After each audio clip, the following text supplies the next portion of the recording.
Recording in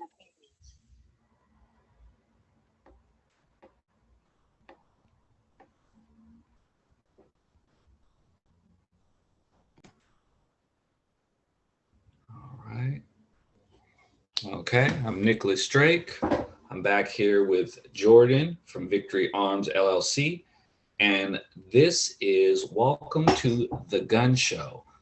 No Missed Opportunities, nonprofit organization to make the community better for human services. As you currently all know, there's been a lot of topics surrounding firearms. So I reached out to Jordan to invite him to give us some of his feedback and some of his insight on things that concern firearms. How are you today, Jordan? Not too bad, not too bad. How are you? Oh, I'm enjoying the lifestyle as we spoke. You know, California lifestyle. You know, being able to reach out to you and kind of learn a little bit more about Victory Arms. Yeah. I guess the long story short on that one is I started out knowing absolutely nothing, no military, no police background, anything like that. And I got into World War II reenactment, funnily enough. And it was relatively easy to, teach folks how to make it look like they knew what they were doing. And one person that, we camped out with and all that said, "Hey, you're pretty good at that. You should try your hand at firearm instruction. I heard it's pretty lucrative." And this was, about 10 years ago now.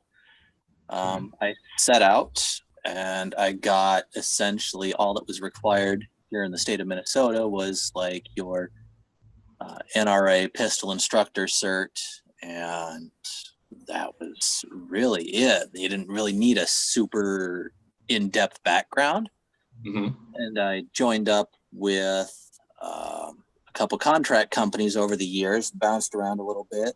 And after my first, I'd say 3 or 4 classes, when all of the, super important, hard to answer questions came up, I decided that I was woefully unequipped to actually be having these people trust me with what I'm telling them.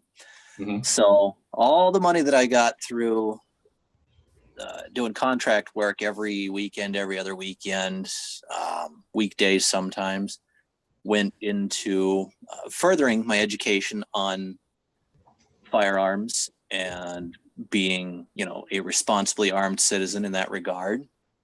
And I'd say about year 8 or 9, I decided, I know enough. I can start my own business. And that's how Victory Arms came to be. So I offer firearm education services. I am a registered FFL. And so I also buy, sell, consign firearms, things like that. And I also dabble in gunsmithing. So if you break it, I can generally get it in some semblance of working again. Yeah, well, I mean, doing the gunsmith stuff, I assume that, you have a network of people that you could reach out if it was something beyond your scope. Oh yeah. Yeah, no, I don't offer anything that I haven't screwed up once before already. Okay. That is how you learn most of the time. Right. Just in life in general. If someone wanted to be able to take one of your classes, where would they be able to find you? I base all of my in-person stuff in the St. Cloud area, but I travel. I've done a lot of travel westward, out past Alexandria, down in the Minneapolis-St. Paul metro, up in Duluth. I've hopped the border over into Wisconsin once or twice to do classes. So I'm pretty flexible. The other Okay. nice thing is I've also more or less gotten into trying to convert my courses into an online platform. So you don't even have to clear your weekend schedule to come find me. You can take the educational part, the learning part on your own time online, and then just hit me up whenever you have time, and we can scratch out a weekend or something, 15 minutes at your local range, and we can get you started for like a permit to carry and things like that. So it's Okay. really, I'd say it's a straightforward process, but I think I make it a heck of a lot harder than it needs to be. But So are you currently offering the online classes now? yes, I have the Minnesota permit to carry, which is the exact same content that you would get with my in-person course. It's just not as personable. Like, I'm not teaching it. You're going through and reading and answering questions and then taking a test at the end versus sitting through 3, 4, 5 hours of me just rambling on. Uh-huh. Okay. I wanted to welcome Candy Jones to the meeting. Candy is a facilitator that I've dealt with in the modeling and fashion world. One of the top facilitators to be able to facilitate through the pandemic, and I was able to do some production with Candy, and that was actually really awesome.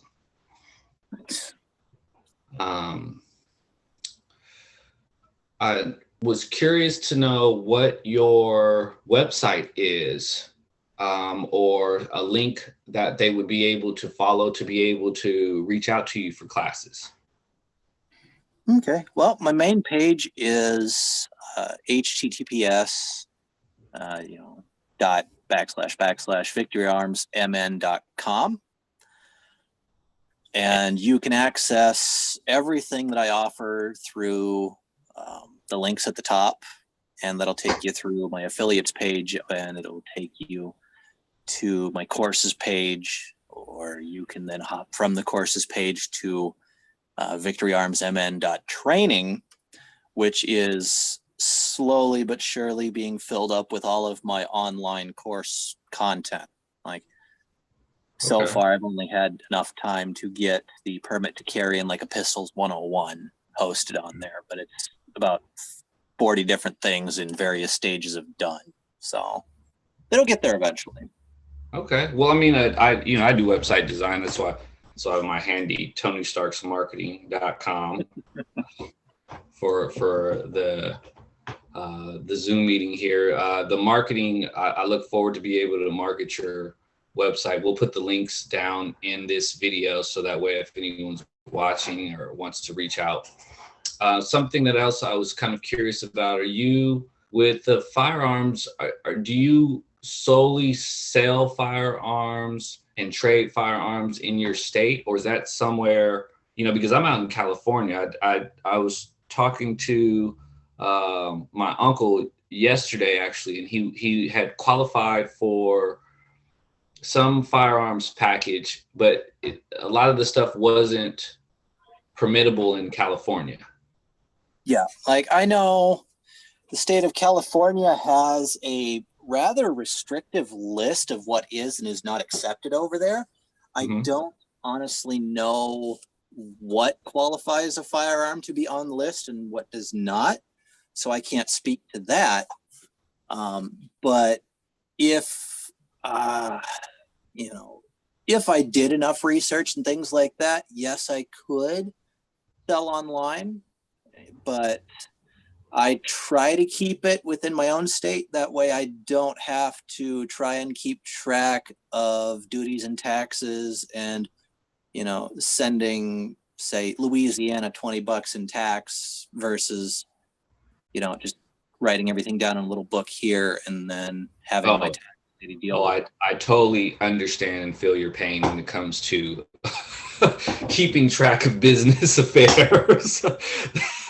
That's a whole another class that we probably need to both work on.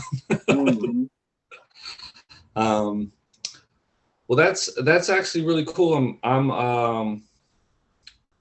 It's a lot of good information. You offer a lot of cool services. I know that things have been relatively touchy on just the topic alone, but there are, I believe, some safety measures I think that could be taken. You have any opinions on the best safety techniques that should be just used at all times? If you follow your basic 4 core tenets of firearm handling, you're all right. But a lot of the times, just treating the firearm as if it's loaded and keeping your finger off the trigger and all that only goes so far if you don't proactively try and, make sure your firearm is safely secured inside your home, your vehicle, on your person, etc. So what I really try and stress, rather than, yes, it is a firearm, it is a dangerous tool, and you should treat it with respect. You should also make sure that things locked up in your house. Mm-hmm. I've run into plenty of folks that are like, well, I just leave it in the nightstand or under my pillow, or I just toss it in the closet. And there's a myriad of reasons as to why that's not great by any stretch. But a lot of these pertinent issues that seem to keep rising is unfettered access to firearms inside of the home. And that is a contentious topic even with instructors, where they'll say, like, yeah, my kids, they can come and go as they please, and they've got access to the firearms because they're better shots than I am, and I trust them. And that's all well and good, but allowing your child to have access to that firearm can lead to a whole other slew of problems that you might not have thought about in the short term. Yeah, well, I mean, I think that paying attention to something that realistically, something that you said that resonates with me and in my personal experience is it's a tool. And so far as I know, there's one use for that tool. Yes. So if you're not with the intent of using that tool, you don't grab a hammer for a screw. Mm-hmm. So I don't, I never really found the necessity to, well, that's not true. I've grown out of a lot of things myself, and that's one of the reasons that I reached out and connected with you, is because you're touching on some things that I think that some people are culturally unaware of, the safety measures that should be taken. Mm-hmm. And as you've said, you've researched and taken time to be able to be trustworthy with handling firearms. Having the nonprofit for human services, this is, so far as I know, a right that we have in this country. Yes, it is a right, but it should be exercised with that responsibility in mind, because as with most things, you have enough people screw it up and they can ruin it for literally everybody else. And that's where a lot of these more or less Band-Aid fixes to some of these greater problems come in. Ban ARs, ban high capacity magazines, this, that, and the other. Like in California, they've got some of the more restrictive processes set up there, and these incidents, these critical incidents, they keep happening over there. And I've read through some of these social media folks and folks in like the news. They're proposing laws and regulations that California already has on the books. So it's not just something that is, oh, let's just slap a new law into place and there we go, we're good.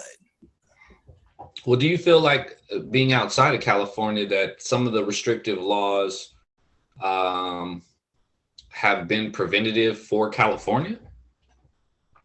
As an outsider looking in, because I'm in California. Mm-hmm. And I've been there briefly, so I can't really speak as to, the grand scheme of things and how things work over there. But ultimately, it depends on what we're talking about.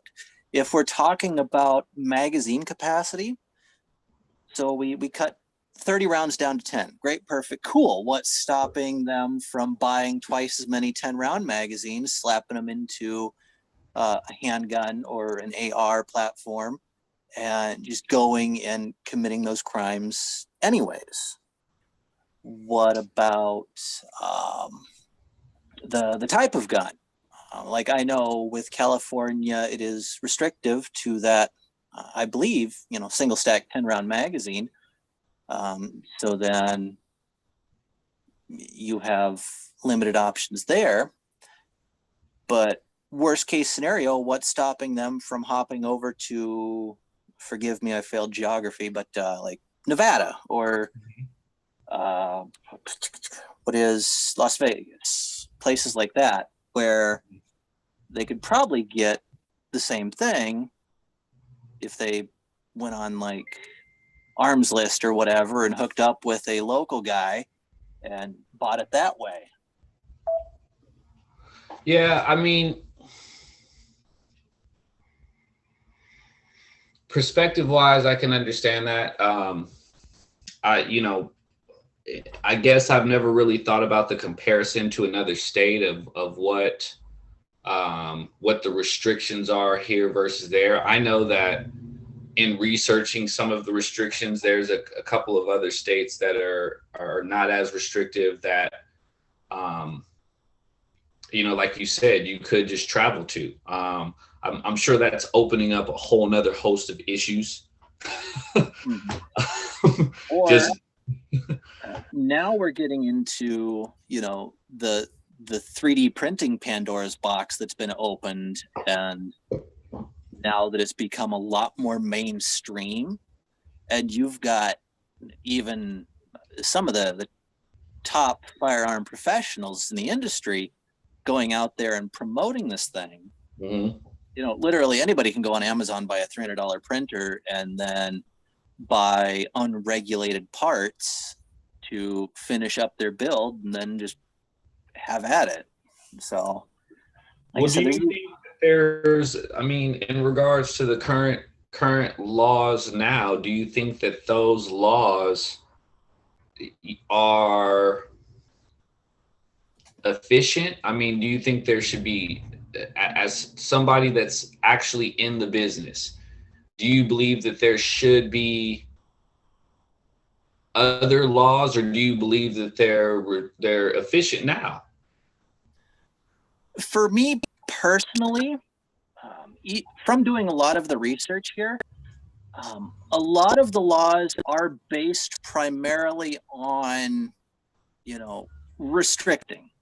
Mm-hmm. And that's all well and good in theory, but then you start looking at who those restrictions will affect more.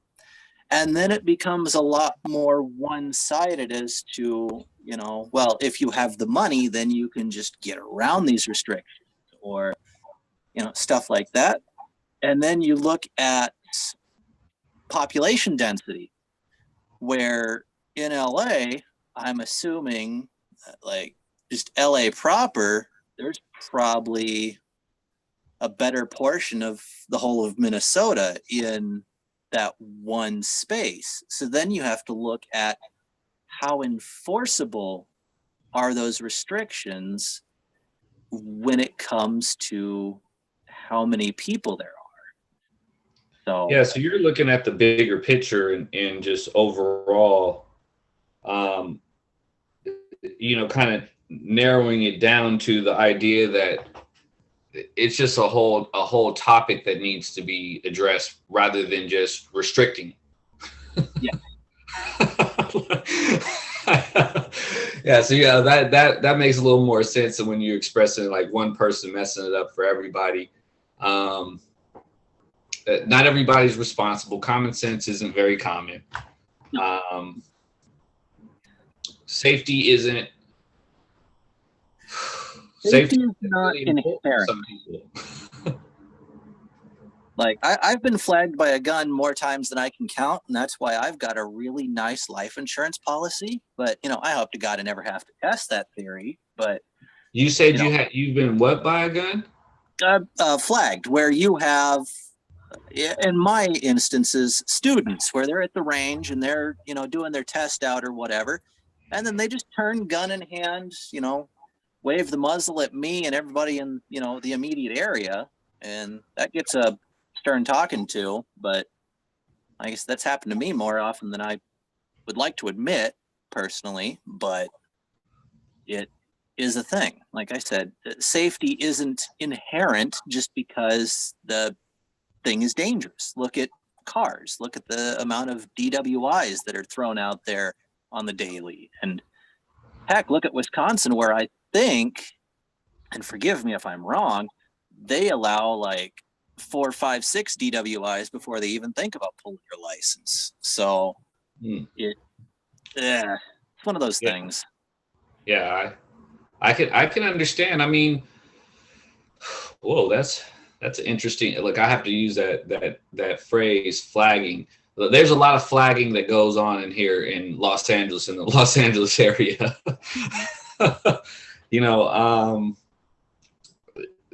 I think responsibility has a big part to do with it. I think some of the current narratives that are out right now, I think that they are, the word would have to be, they're more targeted. Mm-hmm.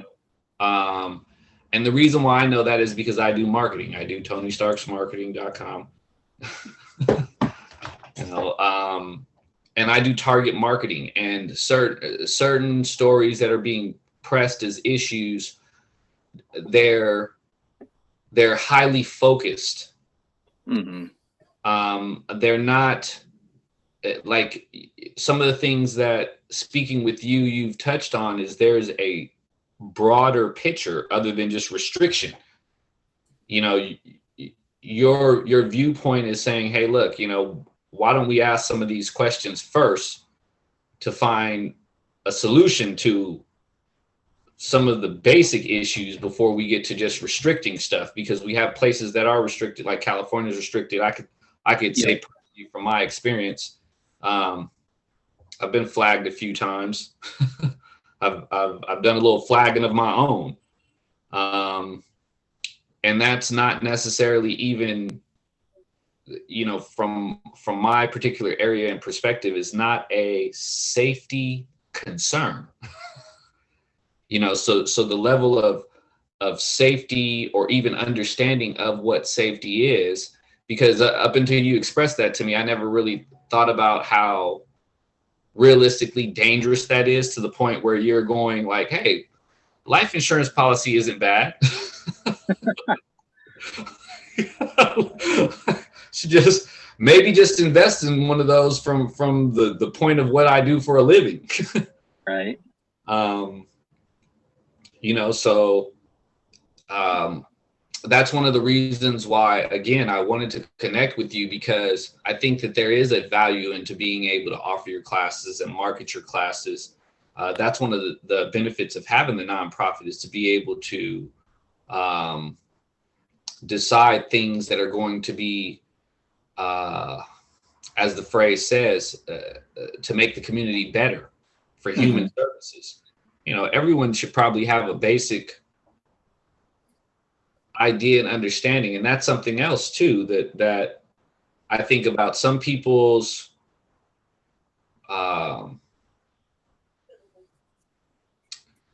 I guess it would be their lack of availability to the training, to the knowledge of the safety. Because how could you possibly have safety standards if you never researched that at all? Or you do what some people do, and they go online and they go on YouTube and they see some of these,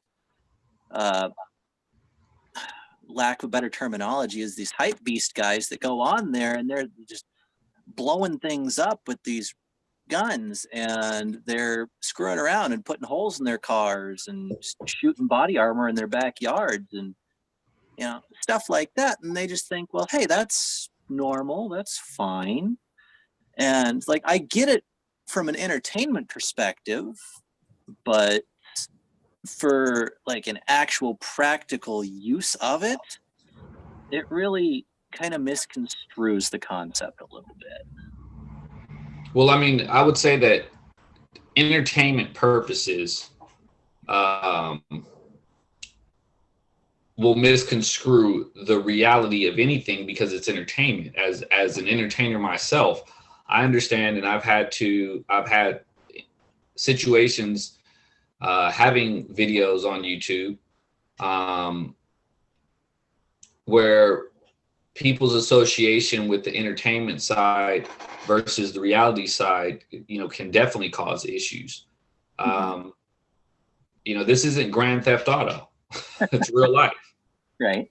And there's the folks that really can't put that divide between the two.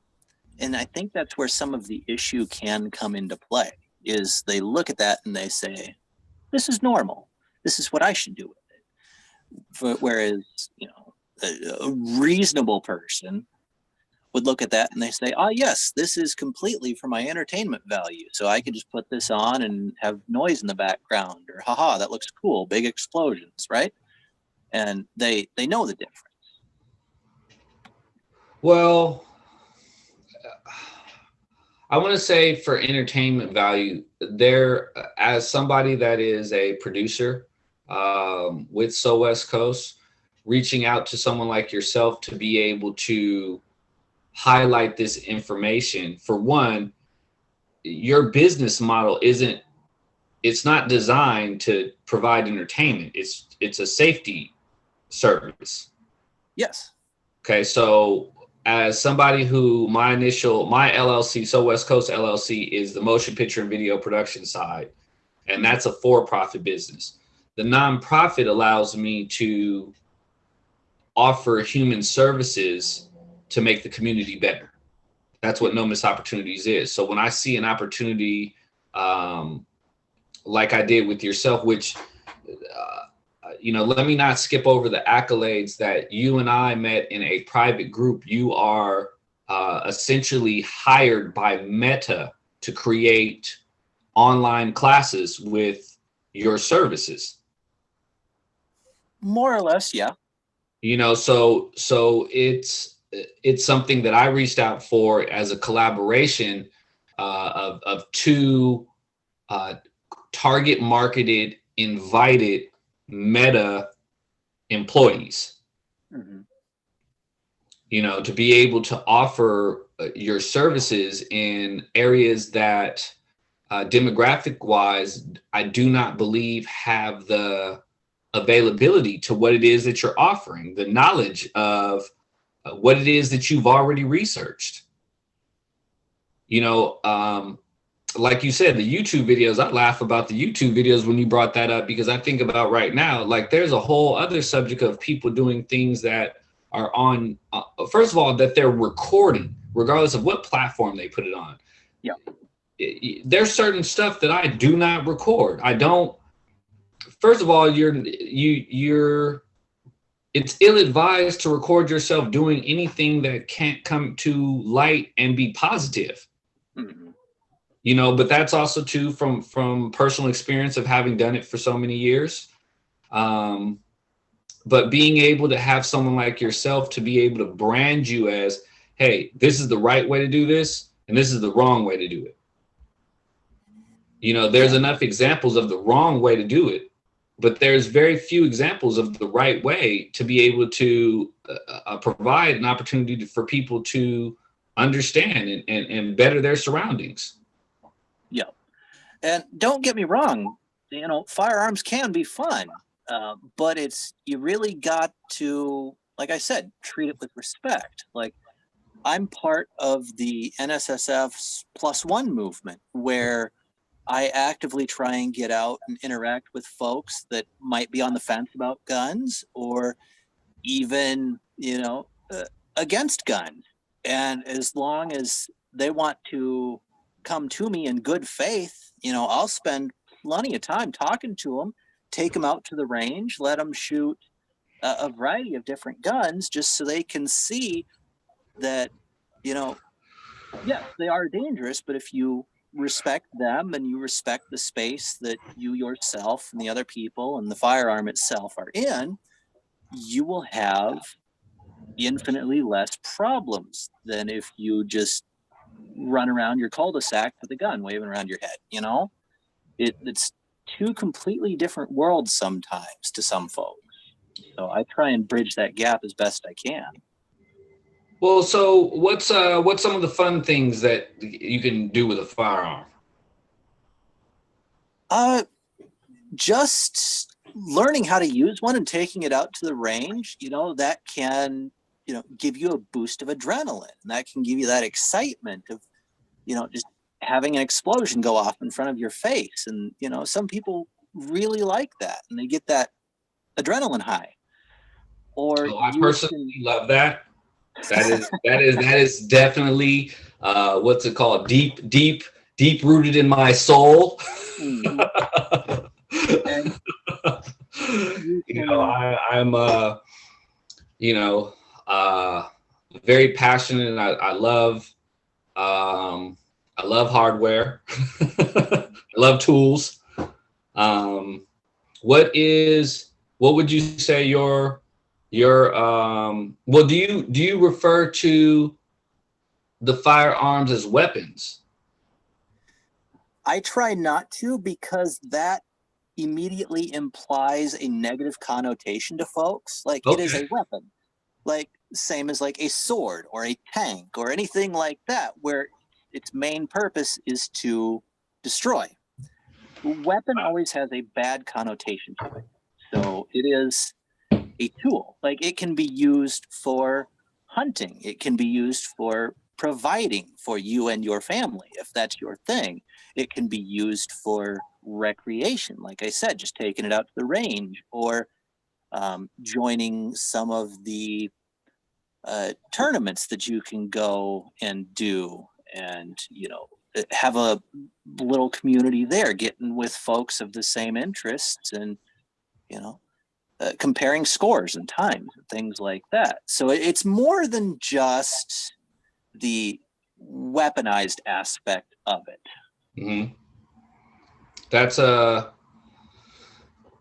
That is an interesting topic in itself. I'm more than likely will definitely invite you to a future meeting in regards to some of these buzzwords that can be used, as you say, because, essentially what you're saying, and it's funny because the reason why I asked you that was because I didn't want to ask you what your weapon of choice was. Mm-hmm. And when you describe it as your definition of what weapon in reference to a firearm is, I can absolutely understand that. First of all, culturally, that's a bad question. And from your standpoint, you're immediately going to have a red flag in your head when someone asks you that question or uses that word describing firearms. It almost implies unsafe nature. Yeah. And that's one of those fun buzzwords that they throw out there when rolling back into it, start talking about things like restrictions. Mm-hmm. Oh, well, normal citizens don't need these weapons of war in their hand, things like that. And I'm sure if you've watched the news or, gotten any dose of social media, you've heard it or seen it or read it. A And little dose. yeah, Just a little dose of social media in this current environment. Just a small dose of news oh, those is about all you can take. concerning this subject as of right now. In the video, my video's on, so I wanted to hold this up because I know personally I've done more damage with this thing. I've done more damage with this pen than any firearm that I've held. I've also protected myself very much so with this pen and been able to be able to live a lifestyle based off of using this, which again is something else that can be described as a weapon. I'm sure that you had to use one of these for you to have that LLC in the back of your Victory Arms, Jordan. Yep. Yeah, I've had to use those more than I'd like to admit, but yeah. Writing is a powerful tool for violence. It is one of the easiest ways for people to express themselves. And,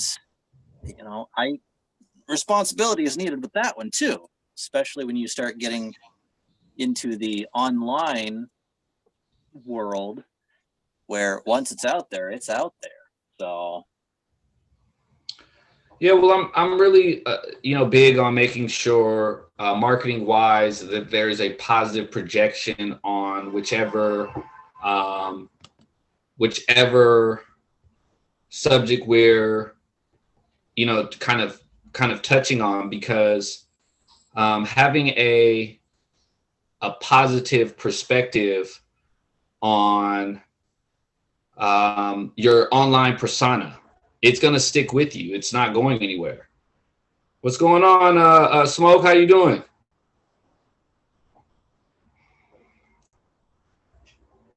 Got Smoke one from Chipstar.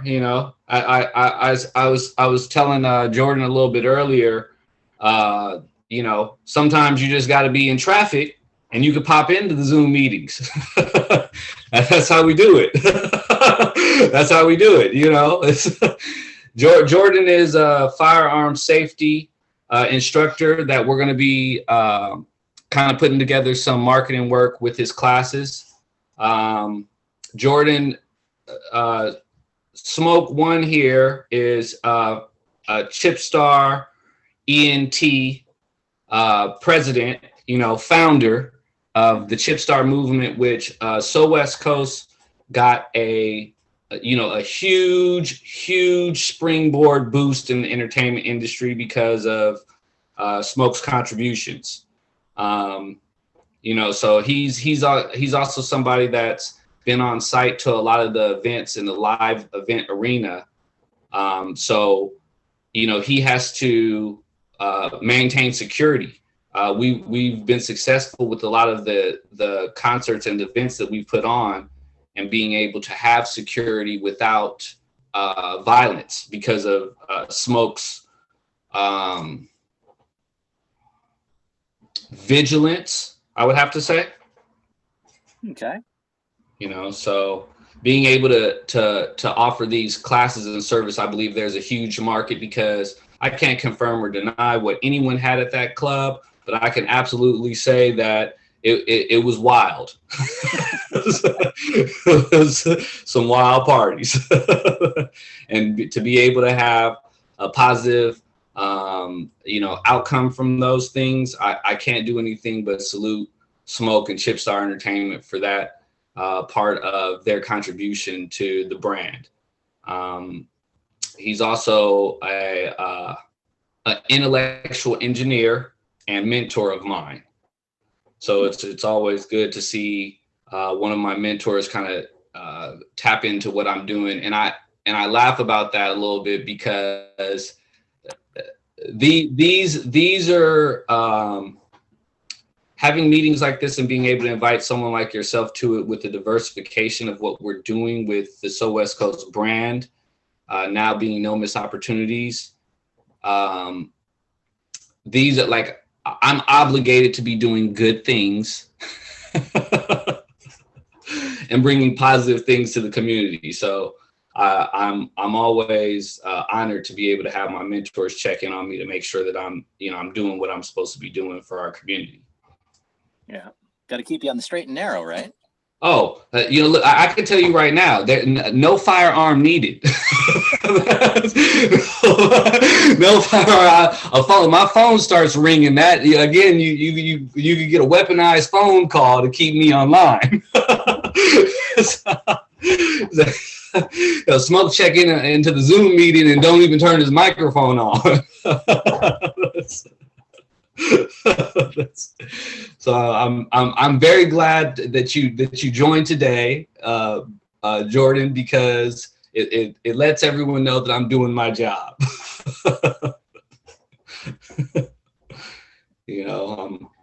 I'm one of many lieutenants for the Chip Star Entertainment. Smoke has been a very, very, very good captain.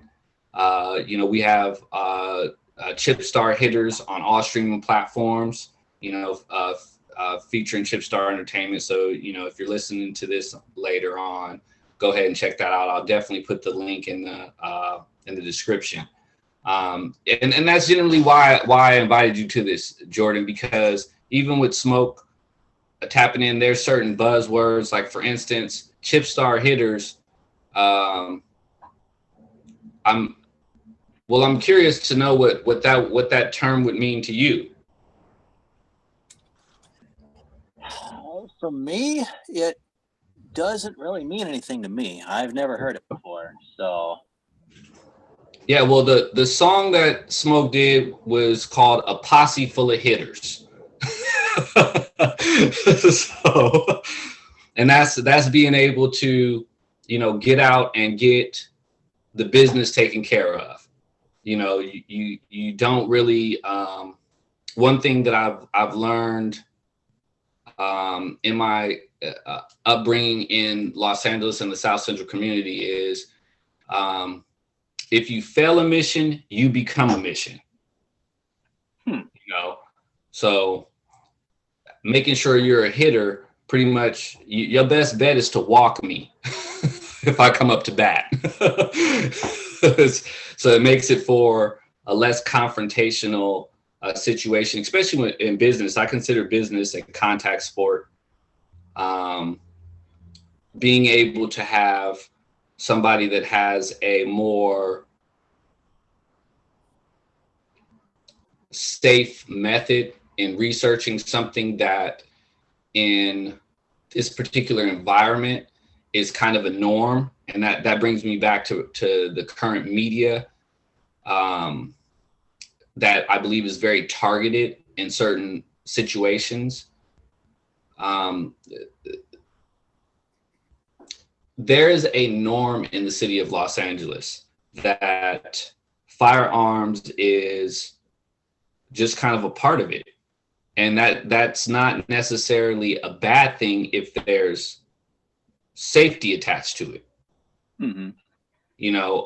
I believe that the original reason behind a firearm is safety, probably safety against a threat, whatever that threat may be. Yep. But if you don't have the basic understandings, which you can go to Victory Arms and get those basic understandings, you're not going to be able to do better for your community, but you should be able to keep your community safe. Yeah. And if you don't have that even general basis, it can be a danger to you as much as the person next to you. And unfortunately, time and again, we see that rear its ugly head when you have people that run out there and they let's go with the pandemic. Everything goes sideways. Yeah. And everybody panic buys. And firearms is one of those panic buys where, the world's collapsing. I better buy like 6 of these stupid things. I don't know how they work. I don't know what they do. I'm just going to buy them and I'm going to carry it with me. Permit be damned. And then you have the folks that I personally worry about. They're the ones that don't go through any of that process and don't learn. Find out the hard way that, yes, they're our laws that govern the land that tell you, no, you shouldn't be doing that. And then, oops. So. Well, I mean, it's anything. I actually believe the use of anything is understandable. The abuse of anything is where the problem comes into play. You know, and if you're panic buying anything, you're literally buying more than you need. Yeah, and then you're screwing, 6 other people down the road out of that thing that could have been there for them later. But people don't really have a lot of common sense, as you said. So it's all about looking out for number one and to hell with everybody else. And that's the unfortunate part of it. Well, that's one of the things that the pandemic has actually brought to light. Working and studying at USC, one of the things that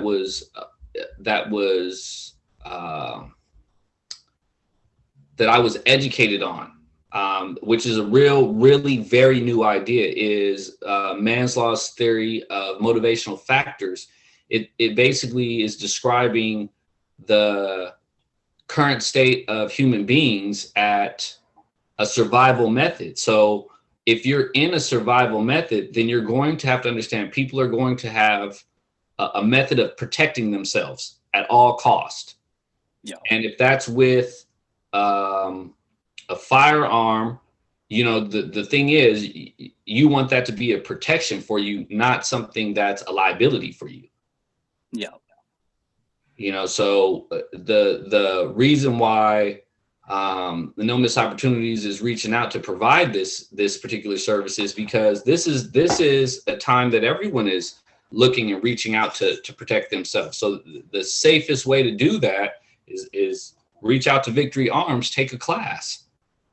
They're online, so that doesn't necessarily it doesn't stop you from being able to get the safety information on your region. And that's the benefit of the virtual university, is being able to offer these services. Do you offer private classes? I do, and it's for folks that don't want to be in a classroom setting. Maybe they aren't comfortable. I've done women's only classes. I'm very accommodating to the needs of, people that are seeking me out for this information. And heck, you don't even have to do anything more than drop a like on my page and drop me a line, and I'll get back to you. There's no such thing as a stupid question. It might take me a day or two to figure out a good way to word the answer, but an unasked question is a stupid question. But I'll do my darndest to make sure that you get the information you need. Otherwise, I'll point you in the right direction to somebody that knows it. Yeah, well, it's funny when you're describing that, because that's the essential point of why you put that LLC on the back of your Victory Arms business name, because you're going to answer any question that someone's asking you. What is your Facebook page again, so that way people at the end of this can reach out to you? Let me see. I want to say it's Victory from Knowledge, but give me just a second and I'll pull it up so I don't tell you the wrong thing. Mm-hmm. Well, I'll make sure I also add the links in the description, so that way if you are trying to get a personal class, if you're trying to book Jordan for a corporate event because you want your corporate team to have some basic firearm safety for your business, if you're doing events and you want to make sure that you're hiring people that are using firearm safety and you're knowledgeable about it, Jordan is probably who you want to go to.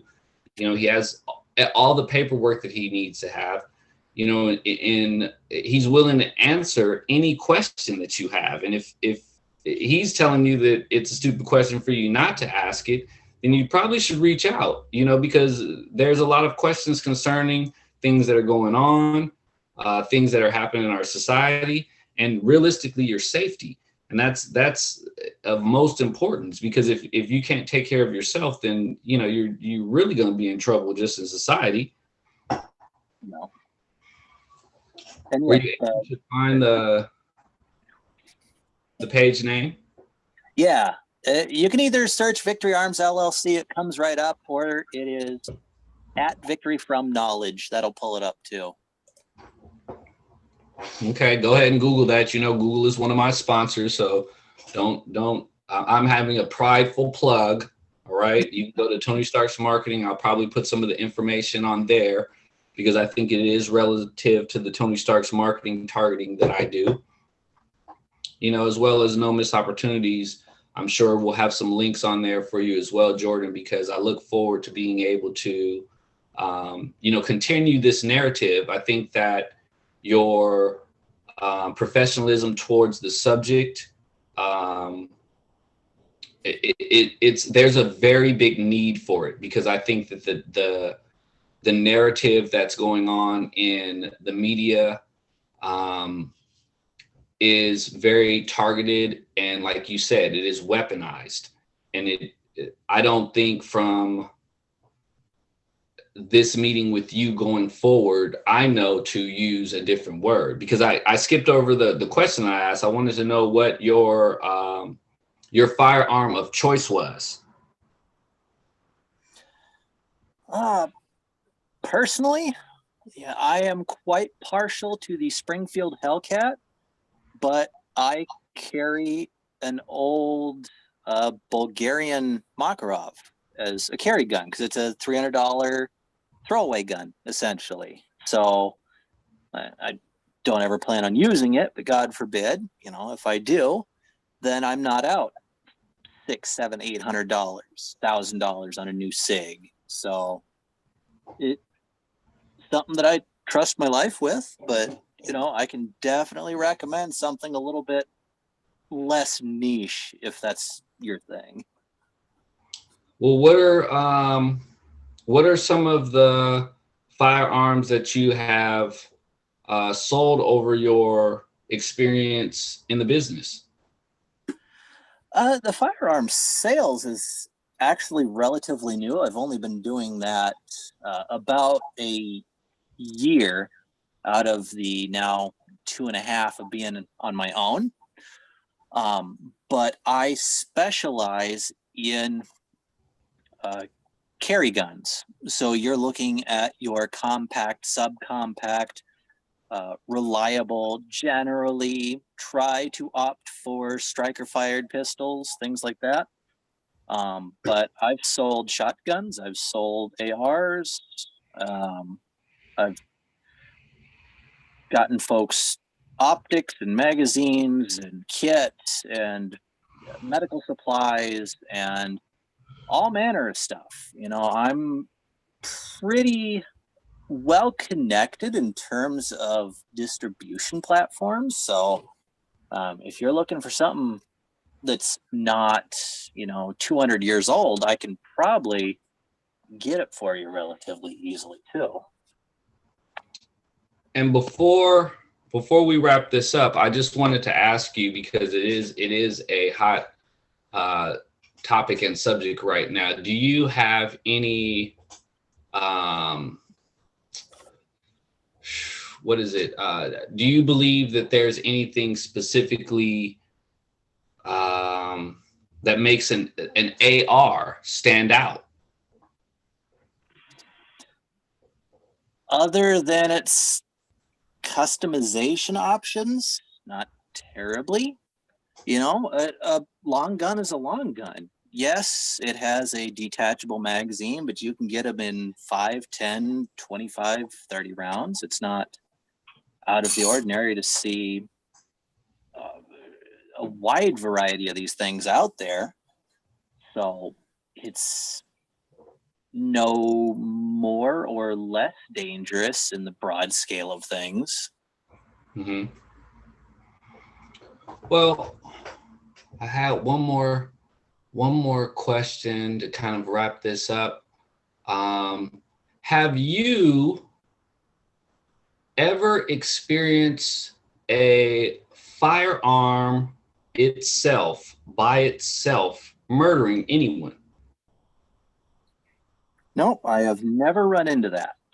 I have run into firearms that have some sort of mechanical failure, and they fire after you've pressed the trigger and then keep firing. But that is a different kind of discharge than, let's say, a negligent one, where you see a lot of the firearm injuries taking place. And with that, that's pretty much letting you know that, you know, the firearm itself is not going to murder anyone. You know, and if you want to make sure that you are using firearms safely, go ahead and Google Victory Arms LLC. You know, I'm Nicholas Drake. This is Jordan. You know, I want to thank Smoke for checking in. Hey, my phone about to die. Okay. Okay. Well, I'm gonna make sure I reach out to you when you charge it, or give me a call back. Most definitely, I will. All right. Very you know, educational. I definitely am trying to provide some of that in our communities. So, I'm Nicholas Drake. This has been No Missed Opportunities, another So West Coast Productions. Jordan, we will catch up with you a little bit later to get some more information from you. Hopefully we can get you back again. Sounds good. Thank you very much for the opportunity. Okay, you guys have a great day, and remember to make your community better.